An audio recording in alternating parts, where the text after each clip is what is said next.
Hello students, कैसे हैं आप लोग। स्टूडेंट्स, आज हम लोग जो डिस्कस करेंगे system of classification. System of classification mainly three types का होता है। आप लोग देखेंगे थ्री टाइप्स का है। फर्स्ट आप देखेंगे artificial, second natural and third आपका है फाइलोजेनेटिक्स। आर्टिफिशियल सिस्टम जो बेस्ड ऑन है आपका, वो ऑर्गेनिज्म के मॉर्फोलॉजिकल कैरेक्टर्स पर आधारित है। ठीक है, जो मॉर्फोलॉजिकल कैरेक्टर्स होते हैं, या ये कह सकते हैं कि प्लांट्स या एनिमल्स के एक्सटर्नल कैरेक्टर के बेस पर जो है आपका आर्टिफिशियल क्लासिफिकेशन सिस्टम चलता है। ठीक है, तो आप देखेंगे आर्टिफिशियल के बारे में, it is based on morphological characters of organism. Morphology means बाहर की आकृति के आधार पर, बाहर की उसकी संरचना के आधार पर जो है उनको क्या किया, क्लासिफाइड कर दिया गया। ठीक है, ये जो क्लासिफाइड किया है मैंने जो साइंटिस्ट हैं उनके द्वारा किया गया है। फर्स्टली आप देखेंगे कैलोफ लिनियस एंड सेकंड आप देखेंगे थियोफैक्टर्स। तो इनकी जो है जो मेन कैरेक्टर्स है इनका ग्रोथ एंड हैबिट्स के बेस पर इन्होंने अपने अपने क्लासिफिकेशन को जो है क्लासिफाइड किया। ठीक है, तो कैलोफ लिनियस ने टू किंगडम सिस्टम दिया था। आपको मैंने बताया भी था पहले, प्लांट और एनिमल्स को जो है टू कैटेगरी में डिवाइड कर दिया गया था। ठीक है, प्लांट एंड एनिमल को जो है आपके टू कैटेगरी में डिवाइड कर दिया गया था। इसी प्रकार थियोफैक्टर्स ने जो प्लांट किंगडम को है वो 4 जो है सब ग्रुप में डिवाइड कर दिया था। जैसे कि आपको पता था ट्री, हर्ब, सर्व और अंडर सर्व में। ठीक है, क्योंकि इन्होंने जो अपना क्लासिफिकेशन दिया था वो एरिस्टोटल की क्लासिफिकेशन के बेस पर केवल उसमें एक जो है आप इन्होंने चेंजेस लाए। जो सर्व था इनका उसको 2 जो है ग्रुप में डिवाइड कर दिया था। तो आर्टिफिशियल जो आपका क्लासिफिकेशन सिस्टम है, इनमें जो कैलस का क्लासिफिकेशन सिस्टम है, ये प्लांट्स के जो स्टेमिन है उसके बेस पर इन्होंने जो है, स्टेमिन्स मीन्स होता है male reproductive organ of plant. Plant के मेल रिप्रोडक्टिव ऑर्गन के जो है आपका स्टेमिन, उसके बेस पर उसको क्लासिफाई कर दिया गया था। तो हम ये कह सकते हैं कि लिनियस का जो आर्टिफिशियल क्लासिफिकेशन सिस्टम है वो बेस्ड ऑन होता है किस पर, आपके स्टेमिन्स पर। स्टेमिन्स आर क्या है आपका male reproductive organ of plant. ठीक है, तो उसके बेस पर जो है ये आपका डिवाइड होता है। सेकंड आता है नेचुरल सिस्टम। नेचुरल सिस्टम में ऑल इंपोर्टेंट कैरेक्टर्स को जो है कैरी किया जाता है प्लांट्स के। ऑल इंपोर्टेंट कैरेक्टर्स को जो है कैरी किया जाता है प्लांट्स के, और उसके बाद उनको जो है उनके इंटरनली स्ट्रक्चर, मैक्सिमम जो इसमें देखा जाएगा वो इंटरनल स्ट्रक्चर, बट मिनिमम जो है थोड़े इनके एक्सटर्नली स्ट्रक्चर को भी इसमें लिया जाता है। तो इंटरनल स्ट्रक्चर में प्लांट या सेल्स की स्ट्रक्चर को, उसके एनाटॉमी को, उसकी एम्ब्रियोलॉजी या फाइटोकेमिस्ट्री को जो है मेजर किया जाता है। और मॉर्फोलॉजी में कि ये जो है फ्लावरिंग प्लांट्स वगैरह है उसके बारे में जो है इनको किया जाता है, मतलब मेजर किया जाएगा। तो आर्टिफिशियल नेचुरल सिस्टम जो है इसमें ऑल इंपोर्टेंट कैरेक्टर्स को जो है कैरी किया जाता है प्लांट्स के, उसके बाद उसको क्लासिफाई कर दिया जाता है। इसमें मेनली जो होता है ये इंटरनली होता है, और कभी कभी इसमें जो सम सिम्टम्स हैं वो इसके एक्सटर्नल भी है। तो ये कह सकते हैं कि कॉम्बिनेशन होता है इंटरनल एंड एक्सटर्नल कैरेक्टर्स का। फॉर एग्जाम्पल आप लोग देखेंगे लाइक में अल्टर स्ट्रक्चर देखी जाती है प्लांट्स में। ठीक है, सेल्स वगैरह या टिश्यू की एनाटॉमी देखी जाती है, एम्ब्रियोलॉजी और फाइटोकेमिस्ट्री। फाइटोकेमिस्ट्री मीन्स हो सकता है कि इसके फिजियोलॉजी प्रोसेस को भी जो है मेजर किया जाता है। ठीक है, ये जो क्लासिफिकेशन सिस्टम है नेचुरल, ये जो इसको मतलब इसकी जो स्टडी हुई है ओनली फ्लावरिंग प्लांट्स पर या एंजियोस्पर्म प्लांट्स पर जो है की गई है। एग्जाम्पल देखेंगे कौन कौन से सिस्टम है इसमें। तो इसमें जो मेन और फेमस सिस्टम है आपका बेंथम एंड हुकर का क्लासिफिकेशन सिस्टम आता है नेचुरल सिस्टम में। ठीक है, थर्ड आप देखेंगे फाइलोजेनेटिक सिस्टम में, या इसको क्लैडिस्टिक भी बोलते हैं, फाइलोजेनेटिक को क्लैडिस्टिक भी, ठीक है। ये जो बेस टोन होता है ये जेनेटिक्स कैरेक्टर्स को और इवैल्यूएशन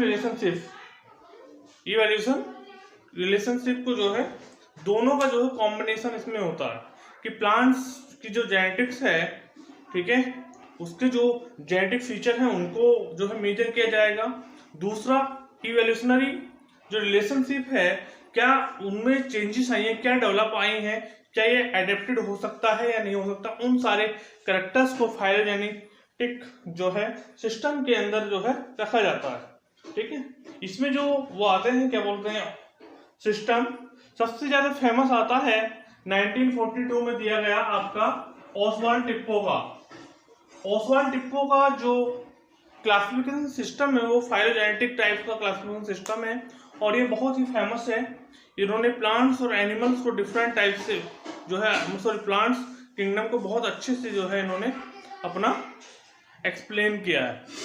नेक्स्ट आता है आपका हर्चिसन का जो क्लासिफिकेशन सिस्टम है उसके बारे में। थर्ड आता है आपका एंडरप्रिस्ट एंड प्रेंटल का, एंड फोर्थ आप देखेंगे तख्ताजन के। तो ये डिफरेंट टाइप के जो आपके क्लासिफिकेशन सिस्टम है, ठीक है, तो उनके अपने अलग अलग जो है थ्योरीज हैं, अलग अलग जो है अपने जो है विचार हैं, उनके बेस पर इन्होंने जो है क्लासिफाई किया है प्लांट्स एंड एनिमल्स को। आर्टिफिशियल मॉर्फोलॉजी बेस पर, नेचुरल प्लांट्स के या कह सकते हैं ऑर्गेनिक के ऑल इंपॉर्टेंट कैरेक्टर्स को कैरी किया जाएगा, तो इसको क्लासिफाई किया जाएगा। इसमें इसके इंटरनल और एक्सटर्नल दोनों स्ट्रक्चर का कॉम्बिनेशन होता है, ठीक है। बैंथम और हुकर का इसका मेन है। फाइलोजेनेटिक्स जो सिस्टम है इसमें क्लैडिस्टिक मतलब इसके जो अलग टर्म यूज कर सकते हैं हम लोग, ठीक है। इसमें जो है जो उसके जेनेटिक फीचर और उसका डेवलपमेंट या इवोल्यूशनरी जो कैरेक्टर्स हैं, ठीक है, उनको जो है देखा जाता है, उनकी जो है रिलेशनशिप को जो है देखा जाता है कि ये कहाँ तक जो है बेनिफिटफुल है। तो इसमें जो आपके क्लासिफिकेशन सिस्टम रहे सबसे ज़्यादा फेमस है आपका फाइलोजेनेटिक्स में ओसवाल्ड टिप्पो का, उसके बाद आप लोग देखेंगे हर्चिसन, तख्ताजन, ठीक है, एंगलर एंड प्लस्टर प्रेंटल जो है ये आपके इसके हैं। तो बच्चों इसको आप लोग नोट कर लेना, ठीक है, चाहे आप लोग स्क्रीनशॉट ले लो। Thank you watching this video.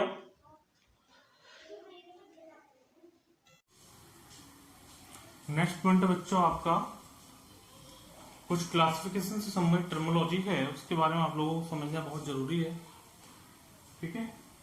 तो पहला हम बताएंगे आपको सिस्टमैटिक्स, सेकंड बताएंगे टैक्सोनॉमी एंड थर्ड बताएंगे क्लासिफिकेशन।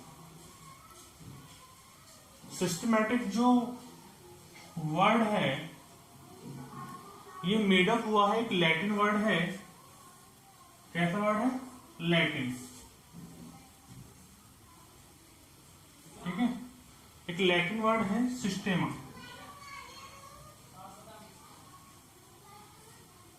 क्योंकि उसे थोड़ा लाइट पड़ा होगा इसलिए हम इधर लिख देते हैं, देख लेना। एक लैटिन वर्ड होता है कौन सा? सिस्टेमा, जिसका अर्थ होता है या सिस्टेमा मीन्स होता है अरेंजमेंट ऑफ ऑर्गेनिज्म। ऑर्गेनिज्म का अरेंजमेंट करने की जो प्रोसेस है वो सिस्टमैटिक कहलाती है, ठीक है। और ये सिस्टेमा जो वर्ड बना है, सिस्टेमा जो वर्ड है वो आपका लैटिन वर्ड है और इसी से सिस्टमैटिक्स वर्ड का फॉर्मेशन हुआ है। सिस्टमैटिक जो टर्म दी गई है वो कैरोलस लिनियस द्वारा 1753 में। सिस्टमैटिक जो टर्म दी है वो आपके किसने? कैरोलस लिनियस ने 1757 में जो है टर्म दी है, ठीक है। सिस्टमैटिक का फर्स्टली जो यूज किया है, सिस्टमैटिक जो वर्ड है इसका जो फर्स्टली यूज किया है या फर्स्ट स्टडी जो की है इस पर वो यूज नहीं, फर्स्ट स्टडी जो की है इस पर जी सिम्पसन ने, ठीक है। तो ये कह सकते हैं कि सिस्टमैटिक जो वर्ड है ये मेडअप हुआ है लैटिन वर्ड सिस्टेमा से, जिसका मीन्स होता है आपका अरेंजमेंट ऑफ ऑर्गेनिज्म को अरेंजमेंट करना। सिस्टमैटिक टर्म जो दी गई है कैर्लोस लीनियस द्वारा 1753 में, और सिस्टमैटिक की जो स्टडी की है, फर्स्ट स्टडी जो की है जीजी सिम्पसन ने की है। ठीक है, अब देख लेते हैं इसकी डेफिनेशन सिस्टमैटिक की। सिस्टमैटिक की डेफिनेशन में क्या होता है, स्टडी होती है इसकी डाइवर्सिटी की, डिफरेंट टाइप के जितने भी ऑर्गेनिज्म हैं उनकी क्या होगी, स्टडी होगी। दूसरा क्या होगा, इवोल्यूशनरी रिलेशनशिप को जो है देखा जाएगा, और उनके बीच जो डिफरेंट हैं उनको कैरी किया जाएगा, उसी के आधार पर उनको सिस्टम से अरेंजमेंट किया जाता है। ठीक है, सिस्टमैटिक डेफिनेशन में एक बार देखते हैं, डाइवर्सिटी को देखा जाता है, उनके इवोल्यूशनरी रिलेशनशिप को, क्या ये आपस में एक दूसरे का इनका जो विकास हुआ वो सही से हुआ है नहीं हुआ है, और ये आपस में रिलेट करते हैं नहीं करते उनको। और तीसरा जो है उनका जो है उनके बीच डिफरेंस की जो है ऑर्गेनिज्म के बीच जो है डिफरेंस की स्टडी की जाती है। सिस्टमैटिक जो होती है वो टू टाइप से होती है, और फर्स्ट आप कह सकते हैं इसको टैक्सोनॉमी, और सेकंड आप कह सकते हैं फाइलोजेनी या क्लैडिस्टिक्स। ठीक है, तो ये कह सकते हैं टाइप्स ऑफ सिस्टमैटिक की बात करें, two types, taxonomy and second type आपका क्या है, क्लैडिस्टिक या फाइलोजेनी। क्लियर हो गया होगा? नहीं क्लियर हुआ तो हम आपको एक बेस बताते हैं कि सिस्टमैटिक में इंक्लूड होता है आपका टैक्सोनॉमी, और टैक्सोनॉमी में इंक्लूड होता है आपका क्लासिफिकेशन। ये बेसिक वर्ड है। सिस्टमैटिक में जो इंक्लूड होगी आपकी टैक्सोनॉमी, एंड टैक्सोनॉमी में जो इंक्लूड होता है आपका क्लासिफिकेशन। ठीक है बच्चों, स्क्रीनशॉट साथ के साथ लेके चलना। अब आता है टैक्सोनॉमी। टैक्सोनॉमी जो वर्ड मेडअप हुआ है वो टू ग्रीक वर्ड से मेडअप हुआ है। फर्स्ट है आपका टैक्सिस एंड सेकंड है नोमोस। ठीक है, फर्स्ट आपका taxis and second nomos. Taxis means होता है अरेंजमेंट। देखो आप कहेंगे सर अरेंजमेंट सिस्टम मीन्स भी है और अरेंजमेंट आपका यहाँ पर टैक्सिस मीन्स भी है। तो यहाँ पर जो अरेंजमेंट हो रहा है वो ऑर्गेनिज्म का अरेंजमेंट हो रहा है। ठीक है, ऊपर सिस्टमैटिक कि इनको इस कैटेगरी में रखना होगा। अब आपको देखना है कि ये मतलब मैमल्स है, ये आपका जो है बर्ड है, इस टाइप से जो अरेंजमेंट आपको सिस्टमैटिक में ध्यान होगा। अब देखना है नोम्स मीन्स होता है आपका अरेंजमेंट ऑफ लॉ। इसमें टैक्सोनॉमी में एक वर्ड यहां पर आ गया arrangement of law. Norms means arrangement of law. Law के अकॉर्डिंग जो अरेंजमेंट होगा वो आपका क्या है, टैक्सोनॉमी है। रूल्स के अकॉर्डिंग जो भी अरेंजमेंट होगा प्लांट्स एंड एनिमल का या ऑर्गेनिज्म का, वो आपका क्या है, टैक्सोनॉमी है। ठीक है, ठीक, आगे देखेंगे आप लोग। टैक्सोनॉमी टर्म गिवन बाय, जो टैक्सोनॉमी टर्म दी है वो आपकी एपी डी कंडोले ने 1813 में। टैक्सोनॉमी जो टर्म दी गई है एपी डी कंडोले ने 1813 में। ठीक है, और इसको फर्स्टली प्रपोज जो किया है वो कैर्लोस लीनियस ने। मतलब टैक्सोनॉमी के बारे में अगर किसी ने एक्सप्लेन किया है, किसी ने डेवलप किया है तो प्रपोज किया है, तो ये कह सकते हैं प्रपोज वो कैर्लोस लीनियस ने। और कैर्लोस लीनियस को आप जानते ही हो, he is known as father of taxonomy. तो हमारे जो टैक्सोनॉमिस्ट हैं, फादर हैं, वो आपके कौन है, कैर्लोस लीनियस। इंडियन भी आपके, एक मिनट रुकिए बच्चों,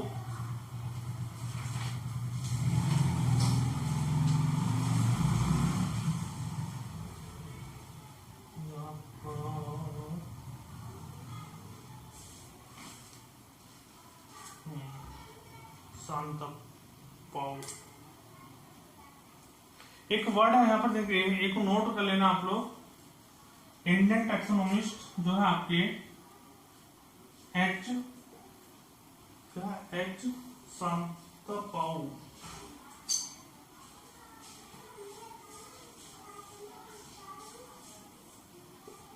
एच शांतापाउ जो है आपके इंडियन टैक्सोनॉमिस्ट है। ये आपको मैं साफ लिख देता हूँ यहाँ पर, थोड़ा सा ऊपर का करना पड़ेगा, ठीक है। ऊपर वाला हमने थोड़ा सा बता दिया था आपको, यहाँ पर देख लीजिए।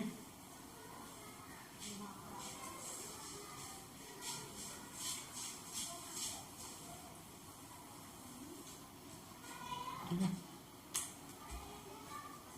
एच शांता पाउ जो है आपके, he is known as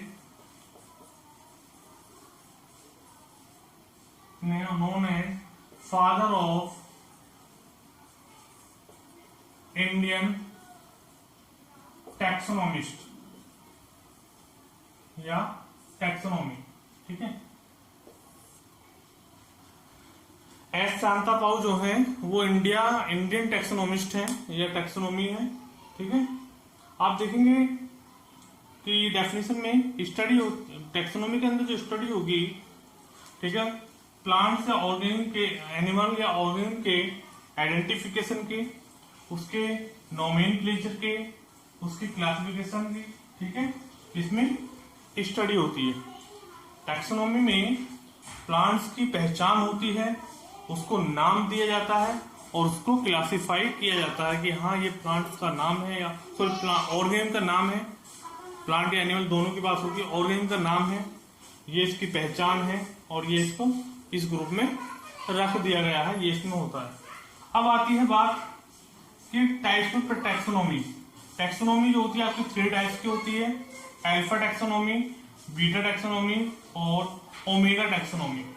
alpha taxonomy में जो ऑर्गेनिज्म है उसकी मॉर्फोलॉजी की स्टडी होगी, ऑर्गेनिज्म के मॉर्फोलॉजी की जो स्टडी होगी आपकी किसमें होगी, अल्फा टैक्सोनॉमी में, ठीक है। बीटा टैक्सोनॉमी में जो होता है ऑर्गेनिज्म की anatomy, cytology, physiology and behaviour की स्टडी होती है।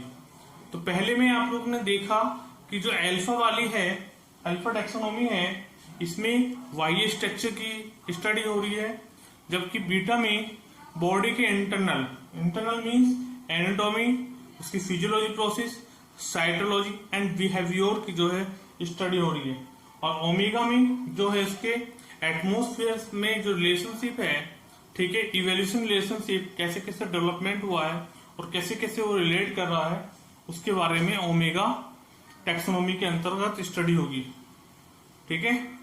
इवोल्यूशनरी जो रिलेशनशिप की स्टडी होगी ओमेगा में, आउटर मतलब मॉर्फोलॉजी की स्टडी जो होगी अल्फा में, एंड एनाटॉमी की जो एनाटॉमी या ये कह सकते हैं साइटोलॉजी, फिजियोलॉजी, ठीक है, या बिहेवियर की जो स्टडी होगी आपकी किसमें, बीटा टैक्सोनॉमी, ठीक है। अब आता है थर्ड आपका क्लासिफिकेशन।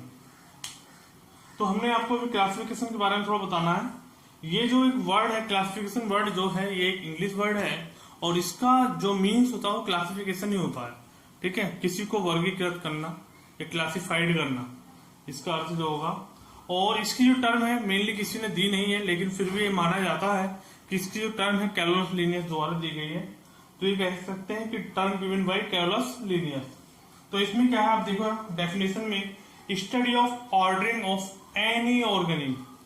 इसमें क्या होगा, क्लासिफिकेशन में स्टडी होती है किसकी, एनी ऑर्गेनिज्म की ऑर्डरिंग करने वाली, कि इनको फैमिली में रखा जाए, इनकी फैमिली क्या है, इनका जीनस क्या है, इनका ऑर्डर क्या है, इनका फाइलम क्या है, ठीक है। ऑर्डरिंग देखो, study of ordering of any organism into groups, किस ग्रुप में रखना है, अकॉर्डिंग टू देयर ट्रेट्स, उसके सिमिलर एंड डिसिमिलर कैरेक्टर्स के आधार पर, ऑर्गेनिज्म के सिमिलर एंड डिसिमिलर कैरेक्टर्स के बेस पर ऑर्गेनिज्म को उनके ग्रुप में जो है क्लासिफाई किया जाता है, उनको जो है रखा जाता है, ठीक है। अगर सिमिलरिटीज है तो सिमिलर ग्रुप में, डिसिमिलरिटीज है तो अदर ग्रुप में जो उनको कैटेगरी में उनके रख दिया जाता है, ठीक है। तो ये आपका जो है क्या हो गया, 3 टाइप्स का आपका क्लासिफिकेशन होता है, आपको मैंने जो है बताया है। और एक बार और सुन लीजिए कौन कौन सा होता है 3 टाइप्स का क्लासिफिकेशन। आर्टिफिशियल,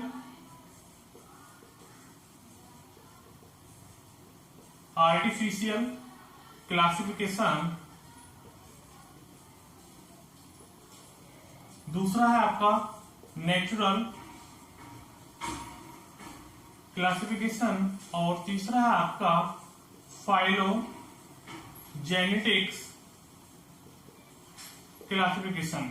तो ये आपका जो क्लासिफिकेशन होता है आपका 3 टाइप से होता है। नेक्स्ट आप देखेंगे क्लासिफिकेशन में 7 टैक्सोन होते हैं। क्लासिफिकेशन में बच्चों नोट करते रहना, जो है 7 टैक्सोन होते हैं।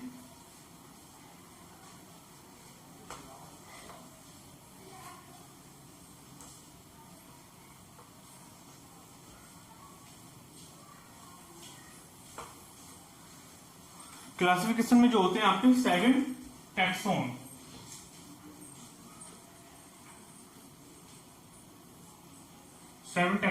आप देखेंगे फर्स्ट आपका किंगडम है,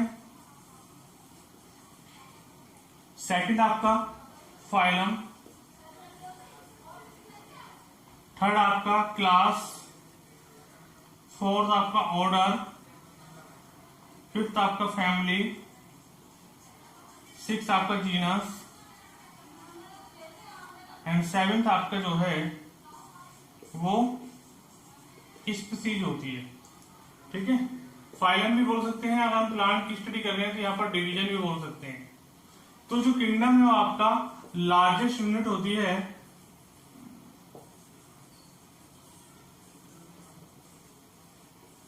किसकी, क्लासिफिकेशन की, और स्मॉलेस्ट यूनिट होती है आपकी स्पीसीज।